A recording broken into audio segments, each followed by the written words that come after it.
Check this stuff out. Thanks everybody, my name's Trey. Best wave ever ridden out there. Oh, nice! Get me Mailman on the line. Epic! Dude, what planet are you from? Greetings everybody, welcome to EpicTV Weekly. We've got a really interesting show for you this week. In the studio today, we've got Average Joe.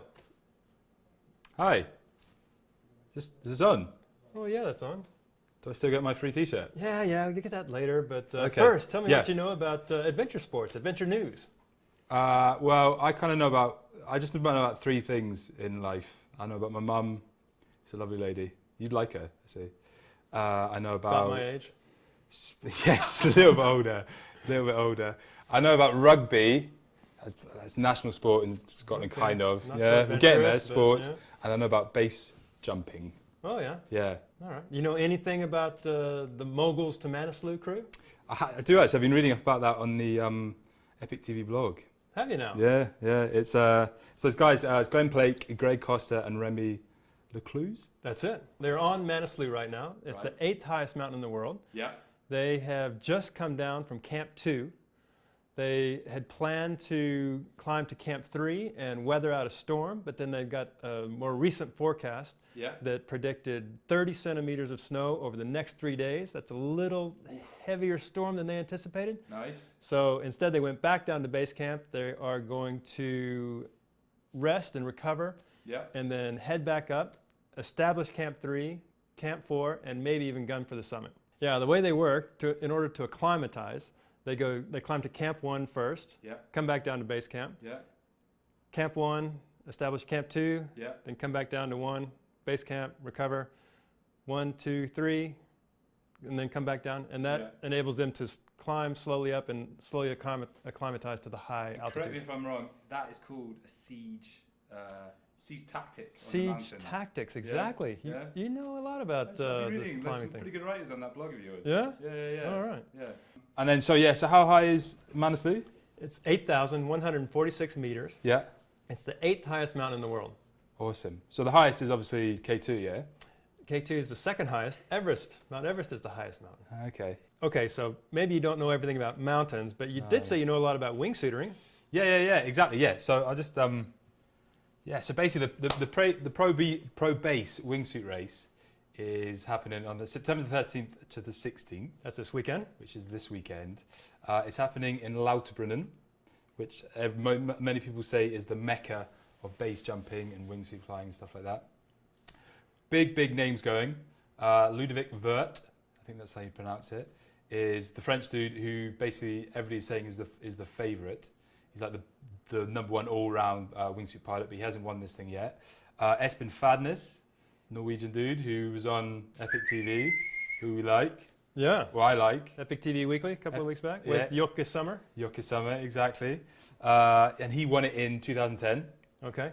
He's also the guy that had that speed record. Yeah, absolutely. And does he still have it? I think he still got it, yeah. Could it be broken this weekend at the ProBASE event? It could be, yeah, but I think when they fly in twos, which they do at this event. Oh yeah. So whereas the World Wingsuit League is an invitational, this is an open event, and they fly in pairs at this event. Head to head. Head to head, yeah. So they're both going down. It's crazy. Like it kind of ups the ante somewhat. Yeah. All the safety regulations are there, but it's pretty crazy. So they're both going head to head. They go from a platform about 700 meters above the valley floor. They jump off, and then there's a predetermined finish line where they both cross over, and whoever wins, basically, whoever goes off first is the winner, and then they go through to the next round. And how far is that? They fly 900 horizontal meters. Okay, and how fast do you think they'll hit? 180 kilometers an hour. No way. It's like super fast. Really? But it's like my car doesn't even go that fast. Yeah, exactly. What car do you? Well, the Taurus, the Mondeo wagon, family wagon. That is that's a fantastic car. I'm trading it in soon to get Yeah. a Ferrari. Renault Clio. Yeah, the Clio. You're going to come join the Clio I got club. my eyes on, yeah. I've got a Clio. It's fantastic. It's a fantastic car. Fantastic. Fantastic car. Anyway, so who else is in it? Dave Mailman, last year's winner. Yeah, American. American dude, big name. And Tony Uragalio, who's from the UK. And basically does Tony suits. Yeah, Tony suits. he makes the actual windsuit. He makes the suits, which is like, there's like a big divide between like some suits at the moment, but Tony suits is like one of the big names. He's 59, but he's rapid, like proper rapid. He won the event in Norway on the ProBASE race in Norway. Okay. So he's super quick. Maybe he's leading the... He's not leading the championship. The championship is based over certain disciplines. Okay. So it's base, so it incorporates base jumping, wingsuit flying, and all like disciplines within that kind of thing. So there's like speed tests, and there's target landing. Exactly, all that stuff. Anyway, last but not least is Gary Connery. He's going to be there. And who's Gary Connery? He's the guy that flew into boxes. Oh, I love that guy. Yeah, loads of boxes, thousands and thousands of pounds worth of boxes. We had that on EpicTV Weekly as well. There you go, you guys are on it. So yeah, that's it, and it's going to be an amazing event, and it's this weekend. Is my favorite wingsuiter going to be there? Roberta Mancino? No. She is. She's gearing herself up for the World Wingsuit League. I believe she is going to be there. At the ProBASE. She's going, you're right, she's going. She's going. Right. I thought she wanted to keep it secret. I spoke to her the other day on the phone, and she was trying to keep it like she was going to be a surprise, but oh, yeah? You kind of just blown it for her. But that Sorry, doesn't matter, Roberta. don't worry about it. Oh, yeah, and then that's it, really.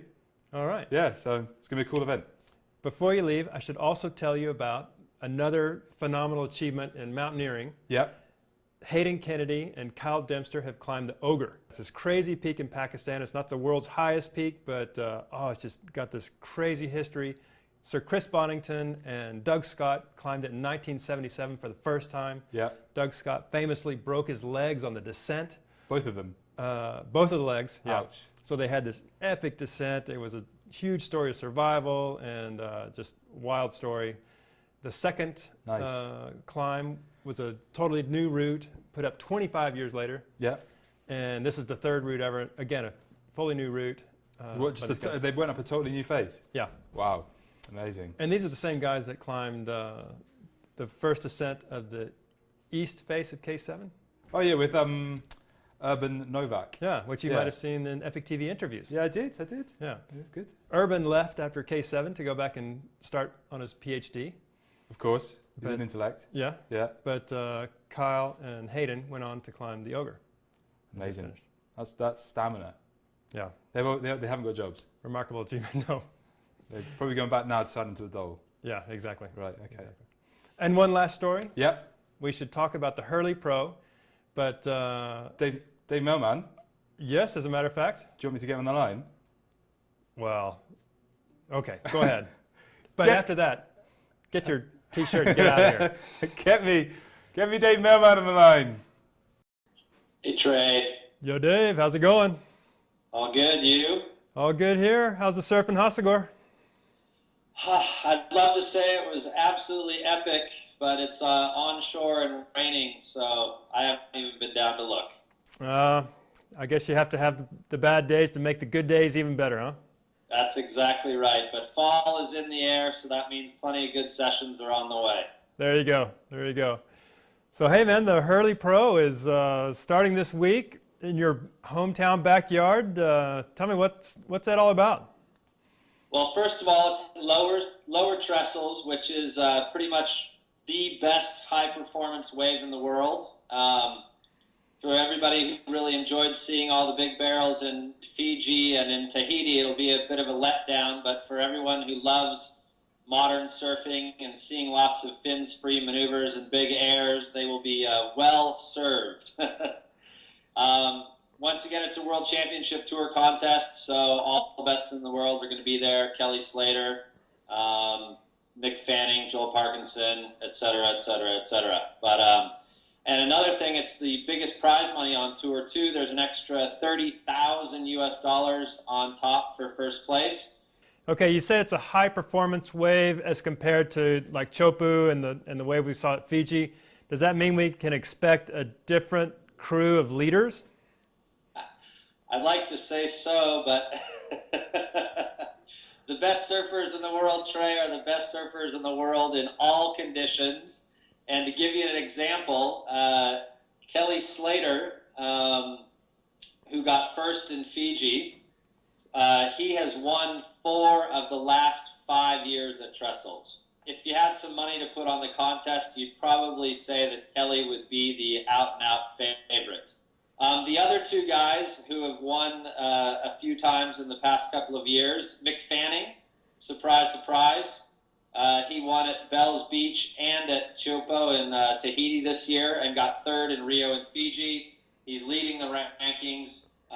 Once again, won at Trestles in 2009, so you'd have to put him as a favorite as well. And then Joel Parkinson, current world number 2, he won at Trestles in 2004 and got second in Tahiti as well, as third in Bells and a second in Rio. So basically, the top 2 guys on the rankings are 2 of, I would say, the 3 favorite surfers in the event.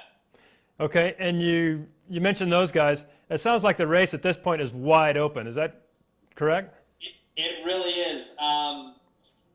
Anyone in the top 13 on the rankings could actually still has a shot at winning the world title. Basically, Mick Fanning's in first place. If he were to get a last place in Trestles and a last place at the next event in France, and Gabriel Medina, who is in 13th place, if he wins the next 2 contests, they would be tied in the rankings. So really, it's still anyone's ball game. And of course, one of the sentimental favorites for everyone, be it people who love guys that charge big waves or like the new school surfing and the kids, John Florence is currently ranked 3rd in the world, exactly. Yeah. And obviously will be a threat to win at Trestles too. Okay, and what about the boys from your neighborhood? I'm probably get a bit of grief for saying this, but Jeremy Flores is 10th in the world. But in the top 10 surfers, he's probably the last guy that I would give a shot at actually winning the event. Having said that, he's made the semifinals and the quarterfinals in the past 3 years at Trestles. So he's a talent, but he lacks a little bit in the aerial maneuvers to actually have a shot, I think, at making the final and taking the win. And then Tiago Pires, he, obviously the Portuguese tiger, for those of you who don't know Tiago, he's grown up surfing right-hand point breaks in Portugal, but Tiago really performs when the waves are a little bit bigger and a little bit more hollower. So the 2 Europeans, what they really lack is the new school aerial attack that some of the younger guys, like some of the other favorites, like Gabriel Medina or Jordy Smith or Julian Wilson or Josh Kerr or Owen Wright or Adriano or Taj, of the people who I haven't mentioned. Those are the rest of the guys where they have the full package. They can charge in the big barrels, but they also have the new school surfing to go along with it. Even if some guys like Taj, have been on tour for over 10 years now. It seems like there's this new crew of up-and-comers that are almost there, but maybe not quite there, with John, Kaloe, Gabriel, some of that crew. That's exactly. Well, Gabriel won the event at Trestles earlier in the year, the Nike 6.0, and it's a prime event. So you had a lot of the guys from the World Championship Tour that were in the event. I think Kelly didn't go. Fanning didn't go, and Parker didn't go, but pretty much everyone else was there, and Gabriel took them all down. So he definitely has the talent to do it. If I'd have to pick one of the young guns to win, as much as I'd like to say it'd be John, I think Gabriel Medina has the best shot. There's all these guys that could win it, but then there's Slater, that 5-time champion, and that's the thing. I mean, I haven't checked any of the surf betting sites down in Australia. I mean, Kelly would probably be like, of 1.1 or 1.2 to 1, so you wouldn't win a whole lot of money if you bet for him. But, I mean, he's the 2-time defending champion. Same thing, big prize money. Even $100,000 US compared to the $1 million that he gets from Quicksilver in salary, it's only at 1/10 of his salary, but it's still, it's still a motivating factor. And once again, he's won 4 out of the last 5 years. He hasn't had the greatest season yet on tour, so that's going to motivate him as well. He's going to be He's hungry for another win. He wants to win a 12th title before he retires. He's already got 11, so 12. He'd like to do that too. So there's a whole bunch of factors that come into it that make Kelly Slater the man. He's the man to beat. But something tells me that Fanning, he's on a roll. He's tasted 2 world titles. He wants a 3rd. He's the only guy who's won 2 events this year. If he gets this one, the title is really his to lose. So if I had to pick one surfer, I would pick Mick Fanning. But but obviously Kelly Slater's got to be the favorite. But my sentimental favorite is John John. I'd love to see John John take it.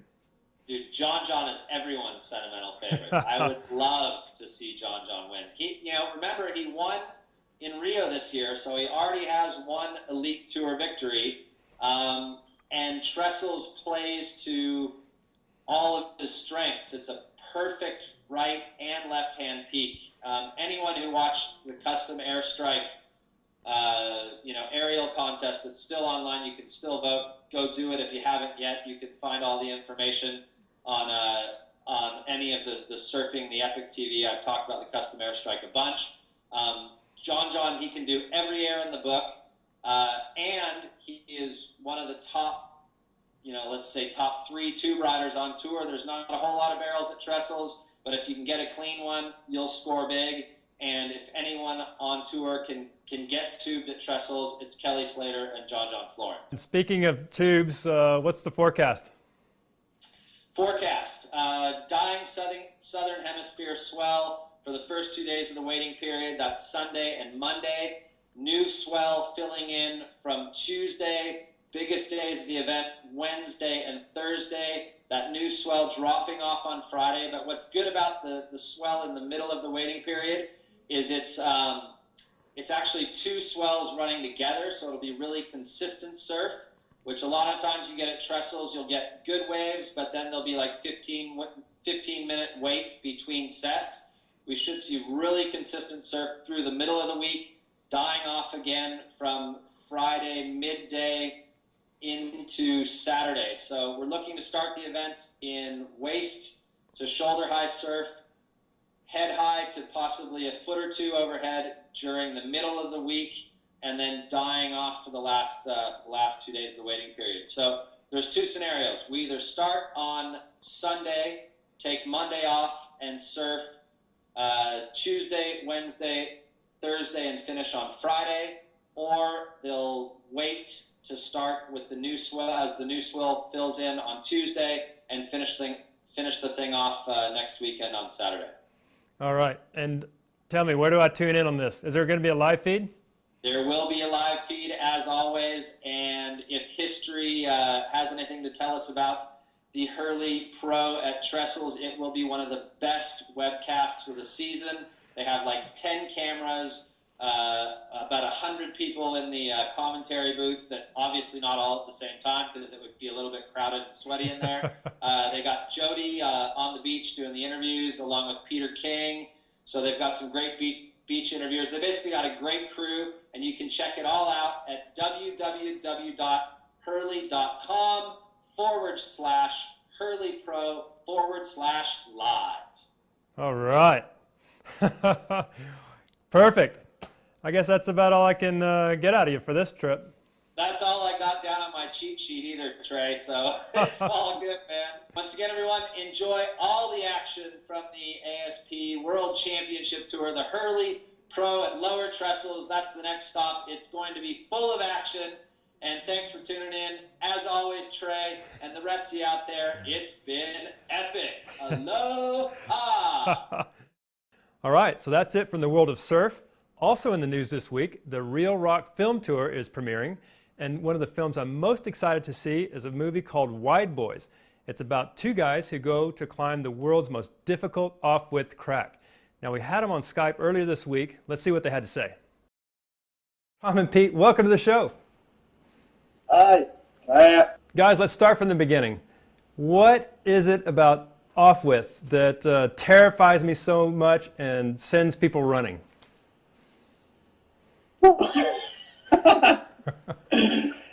think it's because that if you don't have the right techniques, they're an absolute nightmare to climb. You just end up, you end up making inches of progress rather than meters of progress, and if you haven't got the right techniques, you end up just scraping yourself up big time. So that's why most people just go and run away from them. I think it's the type of climbing you're probably most likely to suffer some sort of horrific injury on.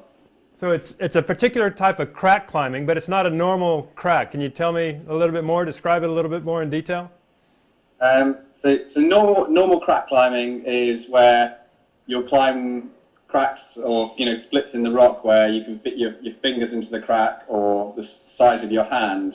But an off-width is everything which is from about that size all the way up to about that size. So it's the kind of the nastiest, most horrible size that doesn't work very well and nothing kind of really fits, and it's just a massive battle.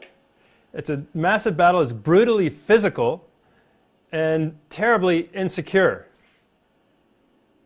Yeah, most of the time.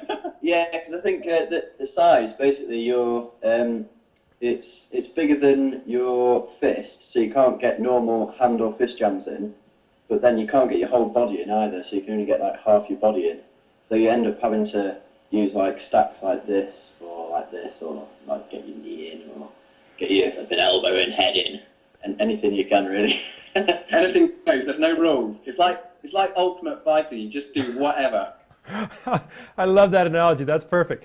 And the film Wide Boyz is actually about you guys going out and climbing the world's hardest off-width.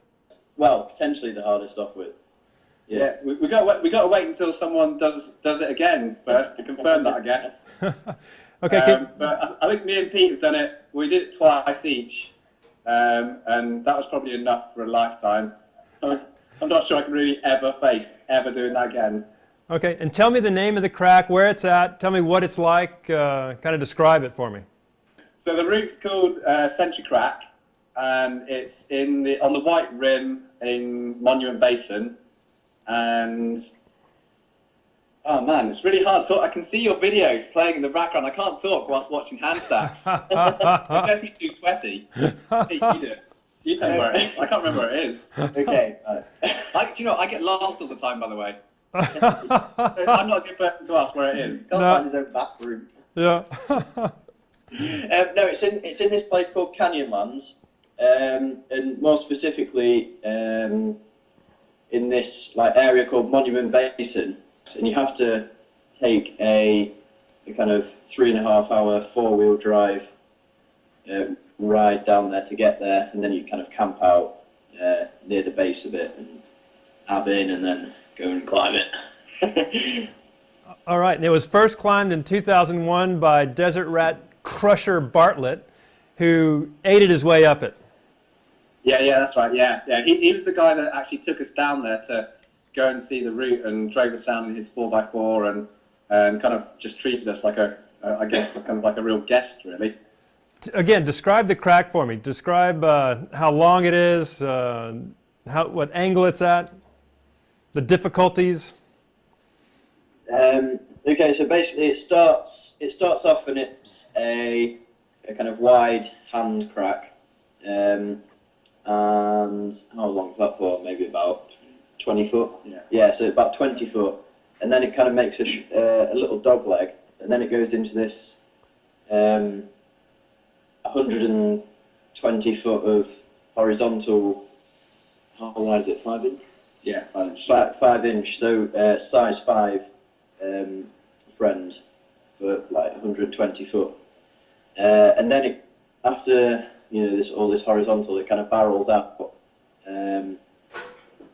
That's kind of where the difficulty. Well, difficulty is the whole thing, but like the most technical section is this barreled out section where you have to go from these inverts into more kind of normal vertical or slightly overhanging off-width climbing, and because you've done 120 foot, it's difficult to do those moves when you're that tired. And then after this more vertical section, it goes into this little squeezy tunnel, really tight thing at the top where you have to. Really? I never found that bit. What? Where did it go? The squeezy tunnel side thing. Nah, I mean, right. He just dynoed right past Oh, that. Yeah. I don't mean a tunnel. I mean like a, what is it? What do you call it? Chimney. An armbarring section. No, I mean the top out. Oh, that. Oh, yeah. I was worried for a minute that he did a different route than me. I just tunneled through the back. Yeah. The variation. All right, so you guys rated the climb 514B, which is a French 8C. Yeah. And it's 120 feet, which is about 36 meters, is what I'm thinking. Now, Yeah. now that is a lot of overhanging, off-width climbing. How did you guys train for that? Oh, yeah. Just down here, underneath the floor of where I'm sitting right now, in my basement, in the cellar. When we started training, we knew people were interested to do it as well. So it was kind of a massive stab in the dark on whether we'd actually get there first, whether we'd do the right training. Because really, we'd only ever seen maybe 2 or 3 photos of the route before we got there. We just saw 2 or 3 photos and were like, wow, that's amazing. Let's do it. And then we put aside 2 years and yeah, trained and then did it. And then when you actually got to the crack, tell me, how was it? It's just like a cellar. Yeah. It was brilliant. Like Pete was climbing it, going one more lap in the cellar, because that's kind of like what it was like. We could have broke the cellar. The cellar was like a lap that we went backwards and forwards on, and you stacked these laps together until you had the distance of Century Crack, and you trained on that. So psychologically, you kind of broke it down when you were climbing it into kind of sections in the cellar, and kind of made it more manageable then. And you did it with the gear in place. And how did that feel when you climbed the thing? After 2 years of training and your first try on the second day, it must have been amazing. Yeah, it's flipping the best day ever. Yeah, it's amazing. Yeah, it's weird. A lot of people ask that, but it's difficult to describe. I think when you put that much effort in, I don't know. It's difficult. Yeah, it's kind of like you kind of thought. It's the same thing. I've kind of seen it when I've been watching all the sport this summer, and people ask about, oh, how do you feel after, doing something really amazing in sport? And you just go, you don't really have the words for it at all. You just kind of, I don't know, you just pick a load of words, and they probably don't really mean the right things, and I still can't even find the right words for it, really. Yeah. Sorry, that's a bit undescriptive, really. Yeah, we can just cut that part out. Don't worry about that. We could. No, just kidding. Congratulations, a huge achievement, but you did it with the gear in place. And then you walked away and kind of thought again and went back. We knew in our minds that it was definitely possible, because we felt like we had something in reserve on the first time, and there were some difficulties that were made harder by doing with gear in. And so it was just a balancing act of thinking, did you want to go back and summon up the energy the second time and take a slightly higher risk with the falls and the decking out and things? And it was just a different game, I suppose. But we went back and did it. Thanks again for joining us. Congratulations again for the climb.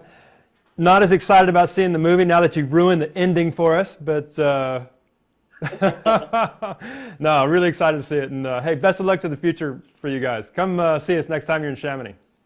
Yeah, thanks very much. Thank you. All right, that's our show for this week. To get even more surfing, climbing, skiing, mountain biking, kayaking, wingsurfing, base jumping, golfing, extreme golfing news, go to epictv.com. Until then, charge hard, take chances. We'll see you next week.